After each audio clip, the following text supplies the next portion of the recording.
네, 미국은 양적 완화를 종료하고 금리 인상 시기를 가늠해 보고 있는 상황이고 유럽 쪽에서는 이제 양적 완화를 시작했습니다. 자, 환율, 달러와 유로화 가치에 시장 이목이 집중돼 있습니다. 자, 권희림 캐스터 그리고 명민준 외신 캐스터 두 분과 이야기 나누겠습니다. 명민준 캐스터, 네. 미국 시장 마감 상황 전해 주시고요. 다음에 이 달러와 유로화의 가치에 대해서 시장에서들 어떤 이야기 나오고 있는지도 한번 들어볼까요?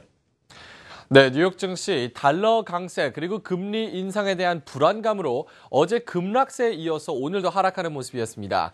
하지만 약보합권이었는데요. 다우존스 0.2% 하락하면서 27포인트 하락, 17,635포인트를 기록했습니다.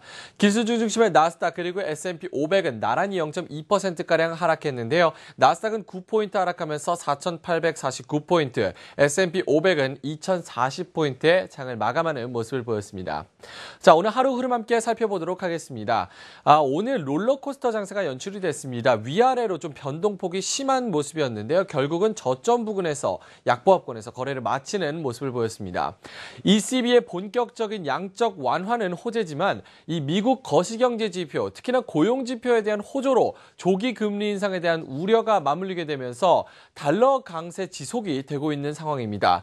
이로 인한 투심 위축으로 오늘 하락세로 마감을 하는 모습이었는데요. 오늘 유로 이 달러당 1.05달러까지 내려갔는데 좀 자세한 내용을 좀 살펴보도록 하겠습니다. 오늘 유로 달러당 1.05달러까지 내려가면서 12년 내 최저치를 기록을 했는데요. 먼저 기업들에게 미치는 영향 그리고 소비자한테 미치는 영향을 조금 살펴보도록 하겠습니다. 먼저 S&P 500 기업들의 이 해외 매출 비중은 40%에 육박합니다. 이렇게 수출 쪽에 큰 비중을 가지고 있기 때문에 얻는 수입이 강달러에 의해서 감소되는 이 부정적인 효과가 나타나고 있습니다. 특히나 유로 쪽 매출 감소폭이 조금 더 도드라지는 그런 현상을 보이고 있는데요. 이로 인해서 실적에 좀 악영향을 미칠 것이다라는 의견을 또 미치고 있습니다. 또한 어제 위안화를 또 설명을 드렸죠. 유럽은 이 중국의 최대 수출국이기 때문에 이 중국 쪽 기업 타격을 받는다면 우리나라 경제 그리고 우리나라 기업들에게도 악재로 점쳐지고 있는 그런 상황입니다. 하지만 소비자들에게는 호재라는 분석이 대부분입니다. 유럽 쪽 상품을 수입해서 사용하기 때문에 소비자들은 조금 더 낮은 가격에 상품을 구매해서 사용할 수 있는 그런 기회가 펼쳐졌다라고 얘기를 하고 있는데요. 이런 달러와 유로와 페널티 어느 정도 기간을 거칠까라는 의견에 대해서 전문가들은 연말 이후까지 쭉 이어질 것이다라는 의견을 내비치고 있습니다.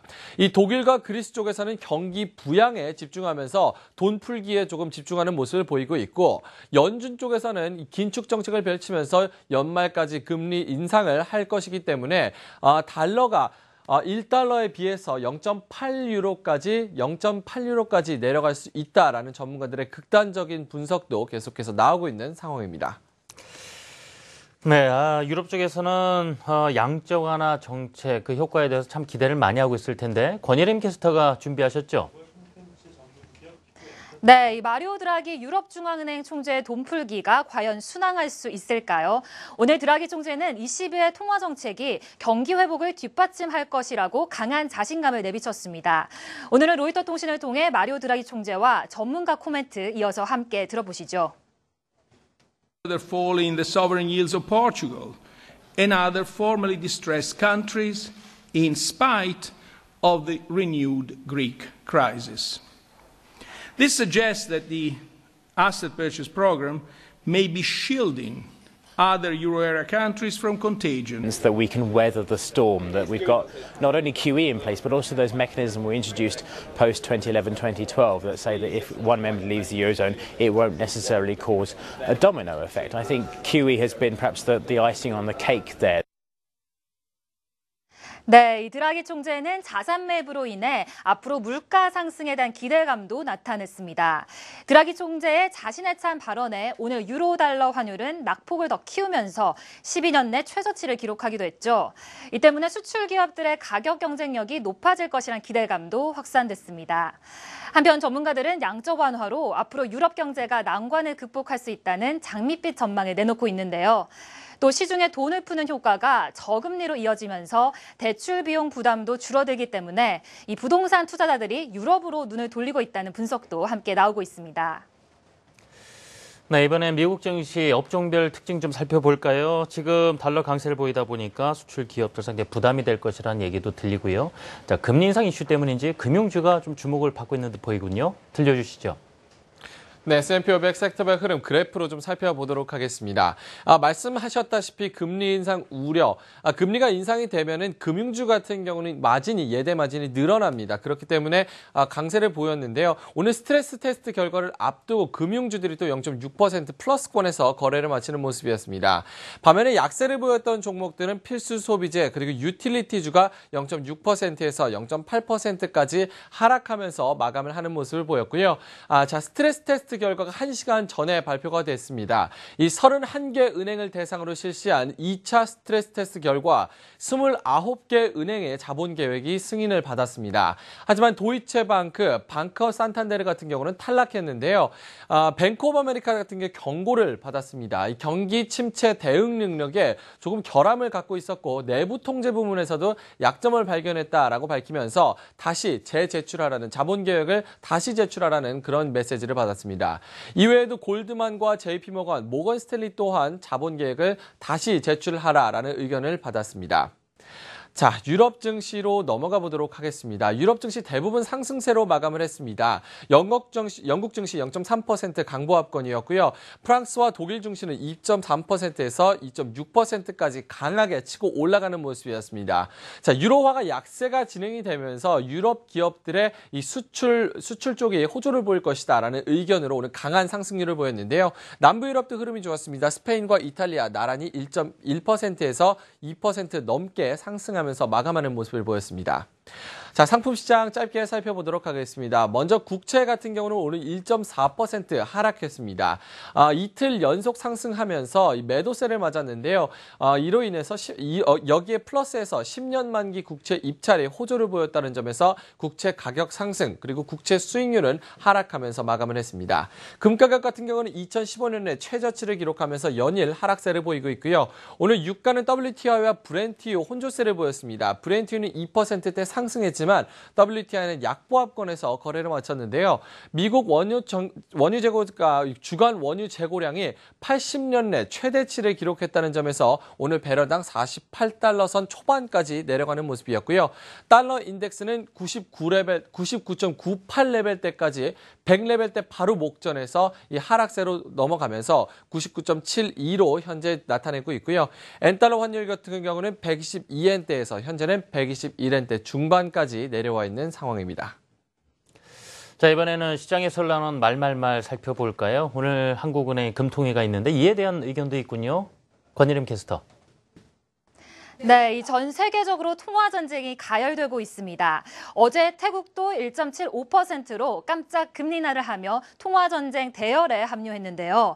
최근 유가 하락세가 좀처럼 진정되지 않고 디플레 우려가 점점 커지고 있기 때문입니다. 우리나라 경제수장도 최근 디플레 우려에 대한 발언을 한 가운데 오늘 금통위에 시장이 초집중하고 있는데요. 인도 일간지인 이코노믹 타임즈가 이와 관련 기사를 실었습니다. 이 로이터의 설문조사에 따르면 33명의 애널리스트 중 29명이 오늘 한국은행이 기준금리를 2%로 동결할 것이다 이렇게 응답했습니다. 하지만 동결이라고 응답한 전문가들 중 19명은 다음 달인 4월이나 2분기 중에 금리 인하가 있을 것으로 대답했습니다. 반면 월스트리트저널을 통해 HSBC의 한 이코노미스트는 오늘 한은이 1.75%로 기준금리를 인하할 가능성이 크다며 앞선 이코노믹 타임즈와 상반되는 의견을 보였는데요. 이어 한은이 기준금리를 빨리 내릴수록 한국 경제의 금리 인하로 인한 혜택이 더 빠르게 전달될 것이라고 말했습니다. 하지만 현재 우리나라 가계부채는 감당하기 힘든 수준이기 때문에 한국은행이 기준금리 인하를 주저하고 있다는 평가입니다. 다음 트윗 확인해 보겠습니다. 중국 경제, 지난해도 예상보다 어려웠는데 올해는 더 어려워질 것이다. 이 중국판 경제 대통령인 리커창 총리가 지난주 양회에서 중국 경제의 비관적인 전망을 내놓았었죠. 이를 증명이라도 해주는 듯 어제 중국에서 발표된 경제 지표가 실망스럽게 나오면서 중국 경제 성장률에 빨간불이 켜졌습니다. 어제 발표된 지표들 간단히 보시면 GDP 성장률의 잣대라고도 할 수 있는 1, 2월 산업 생산은 전년 동기 대비 6.8% 10.8% 올랐고요. 이 소매 판매는 10.7%, 중국 경제 건전성에 중요한 지표인 고정자산 투자도 13.9%로 세 가지 지표 모두 예상치를 하회했습니다. 데이비드 스컷 시장 전문가는 두 자릿수의 산업 생산은 과거지사일 뿐이라고 말했는데요. 앞으로 소매 판매도 10%대를 유지하기가 쉽지 않을 것이라고 내다봤습니다. 한편 리커찬 총리는 올해 중국 경제 성장률의 목표치를 7% 내외로 잡았었죠. 이 시장에서는 부진한 경제 지표 때문에 중국의 추가 완화 정책에 대한 목소리가 커지고 있습니다. 네, 마지막 트윗 함께 보실까요? 이 전 세계 원유 공급량에 대한 우려가 계속되고 있습니다. 프라이스 피처스 그룹의 필 플린 원유 분석가는 이러한 분위기가 나오는 가운데 이 WTI가 약세를 이어가고 있다는 평가를 했습니다. 오늘 WTI는 0.3% 하락하며 또 한 번 맥을 못 추는 모습이었죠. 이 주간 원유 재고가 9주 연속 증가세를 이어갔다는 소식도 오늘 유가 하락세를 거들었습니다. 지난주 원유 재고는 전주 대비 450만 배럴 증가해 전망치를 웃돌았는데요. 이 원유 재고는 80년 만에 최고 수준을 기록하며 이 전문가들은 80년 전인 1930년대로 돌아간 것과 다름없다는 말을 남기기도 했습니다. 그랬군요. 자, 또 오늘 두 분 수고하셨습니다. 잘 들었습니다. 감사합니다.